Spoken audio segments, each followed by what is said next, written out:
শর্মিষ্ঠা, প্রথমে তোমাকে সংখ্যাটা বলি। কালকে শুনানির শেষ দিন এবং সিইও দপ্তর যেটা জানাচ্ছে যে শুনানি প্রায় শেষ হয়ে গেছে। কালকের যে সমস্ত জায়গায় শুনানির দেখা যাবে, হয়তো একজন বা দুজন সেখানে উপস্থিত হতে পারেন, কারণ শুনানি প্রায় শেষ এমনটাই জানা যাচ্ছে।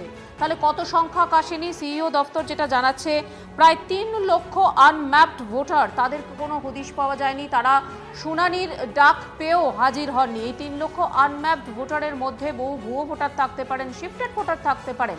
কারা এরা, তাদের জন্য একবার শেষবারের মতো জানতে চাওয়ার চেষ্টা করা হবে। কিন্তু আগামীকাল শুনানি না হলে এই 3 লাখ ভোটার, যেটা কার্যত অসম্ভব বলা যেতে পারে, তাহলে তাদের নাম বাদ চলেছে।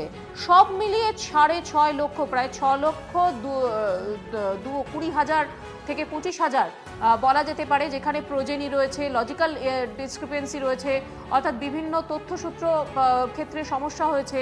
এই সংখ্যাটা আনম্যাপ ভোটার মিলিয়ে 6 লাখের উপরে মানুষ হাজিরই হননি শুনানিতে। ফলে এক ধাক্কায় যে 58 লক্ষ নাম বাদ গেছিল মৃত ভোটার, তার সঙ্গে এই 6.5 লক্ষ মানুষের নাম যুক্ত হতে পারে যদি কালকের এদের মধ্যে, যদিও সংখ্যাটা নিশ্চিতভাবেই লাখের কাছে পৌঁছবে না, তাই মনে করা হচ্ছে যে এই 6.5 লাখ নাম এই 58 লাখ নামের সঙ্গে যুক্ত হতে চলেছে। তুমি জানতে চাইছিলে যে তোমাকে ধন্যবাদ শ্রাবন্তী। 6,20,000 মানুষ এখনো আসেনি, আগামীকাল সময় রয়েছে, এবং যদি এত সংখ্যক মানুষ সত্যিই না আসে তাহলে 58 লক্ষ নাম আগেই বাদ গিয়েছে, তাহলে 6,20,000 তার সঙ্গে জুড়ে যাবে, প্রায় 64 লক্ষেরও বেশি মানুষের নাম কি তাহলে বাদ যেতে চলেছে? সেটার উত্তর এবং সেই সংখ্যাটা পরিষ্কার হবে আগামীকাল।